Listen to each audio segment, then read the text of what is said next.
Hi friends, tips of idikkiyiലേക്ക് എല്ലാവർക്കും സ്വാഗതം. ഇന്ന് ഞാൻ വന്നിട്ടുള്ളത് കുറച്ച് നല്ല ഹെൽത്ത് ടിപ്സും കൊണ്ട് തന്നെയാണ്. വീഡിയോ എല്ലാവർക്കും ഇഷ്ടമാകുമെന്ന് വിശ്വസിക്കുന്നു. ഇഷ്ടപ്പെട്ടാൽ ലൈക്ക് ചെയ്യാനും ഷെയർ ചെയ്യാനും ചാനലൊന്ന് സബ്സ്ക്രൈബ് ചെയ്യാനും മറക്കല്ലേ.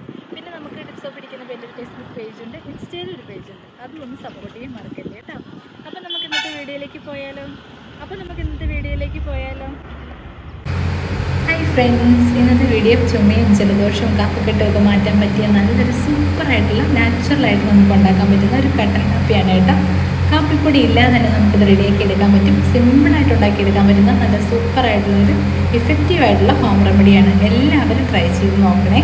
അപ്പോൾ നമുക്ക് ഇതിന് വേണ്ട ഇൻഗ്രീഡിയൻസ് ഒക്കെ നോക്കാം. വളരെ കുറച്ച് കാര്യങ്ങൾ മാത്രം മതിയാകും. നല്ല ജലദോഷവും ചുമയും കഫക്കെട്ടും ഒക്കെ വരാതിരിക്കാൻ തടയാനായിട്ട് വളരെയധികം നല്ലതാണ്. എല്ലാവരും ട്രൈ ചെയ്ത് നോക്കാം കേട്ടോ.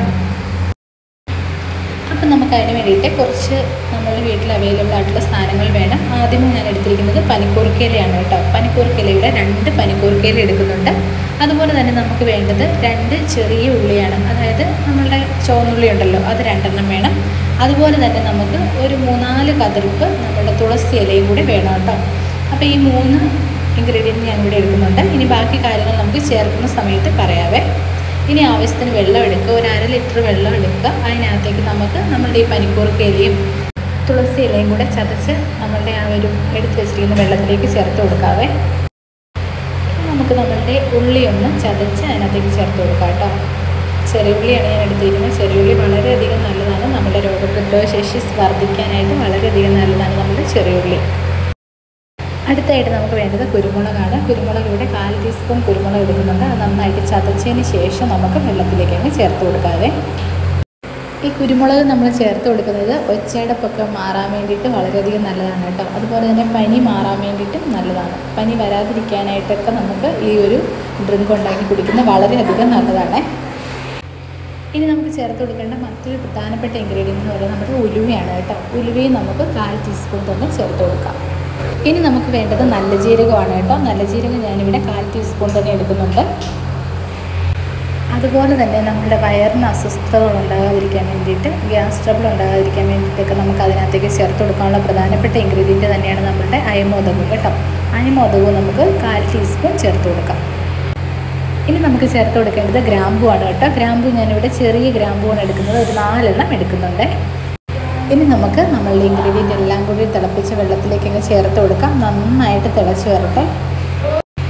കറക്റ്റ് ഒരു 10 മിനിറ്റ് നമുക്ക് ഇതെല്ലാം കൂടി ചേർത്തതിന് ശേഷം, തിളപ്പിച്ചതിന് ശേഷം നമുക്ക് ആവശ്യത്തിന് നമ്മളുടെ മധുരത്തിന് ആവശ്യമായ നമ്മളുടെ കൽക്കണ്ടം ഉണ്ടല്ലോ, അല്ലാന്നുണ്ടെങ്കിൽ നമ്മളുടെ കരിപ്പെട്ടി, ഈ 2 ഏതെങ്കിലും ഒരു ഇൻഗ്രീഡിയൻറ്റ് ചേർത്ത് കൊടുക്കാം. മധുരത്തിന് ആവശ്യമായത് മാത്രം ചേർത്ത് കൊടുക്കുക. ഞാനിവിടെ കരിപ്പെട്ടിയാണ് കേട്ടോ എടുക്കുന്നത്. കരിപ്പെട്ടി ചേർത്ത് കൊടുക്കുമ്പോൾ നമുക്ക് അയണിൻ്റെ കണ്ടൻറ്റൊക്കെ അടങ്ങിയിരിക്കുന്നുണ്ട്. വളരെയധികം നല്ലതാണ്. പിന്നെ നമ്മളുടെ പനിയും ജലദോഷമൊക്കെ മാറുമ്പോൾ ഉള്ളൊരു അരുചിയൊക്കെ മാറാനായിട്ടും നമ്മളുടെ കൽക്കണ്ടം നമുക്ക് ഉപയോഗിക്കാം. അല്ലാന്നുണ്ടെങ്കിൽ നമുക്ക് നമ്മുടെ കരിപ്പെട്ടി ശർക്കരയും കൂടെ ചേർത്ത് കൊടുത്ത് നന്നായിട്ട് തിളപ്പിച്ചെടുക്കാം. അപ്പോൾ കരിപ്പെട്ടി ശർക്കരയാണ് കേട്ടോ കുറച്ചുകൂടി ഞാൻ പ്രിഫർ ചെയ്യുന്നത്. ഇപ്പം വരുന്ന കൽക്കണ്ടത്തിലൊക്കെ മായമൊക്കെ ഉണ്ടാവും, നോക്കിയിട്ട് വേണം നമ്മൾ ഉപയോഗിക്കാനായിട്ട്. അതുപോലെ തന്നെ കരിപ്പെട്ടി ശർക്കര എടുക്കുമ്പോഴും കല്ലൊന്നും ഇല്ലാത്തതാണെന്ന് ഉറപ്പ് വരുത്തിയതിന് ശേഷം മാത്രം ചേർത്ത് കൊടുക്കാനായിട്ട് ശ്രദ്ധിക്കുക. അപ്പോൾ ഈ മഴക്കാലത്തൊക്കെ മഴയൊക്കെ വരുന്ന സമയമാണല്ലോ, ആ സമയത്ത് നമുക്ക് എല്ലാവർക്കും ട്രൈ ചെയ്യാൻ പറ്റുന്ന വളരെ നല്ലൊരു റെസിപ്പിയാണിത്.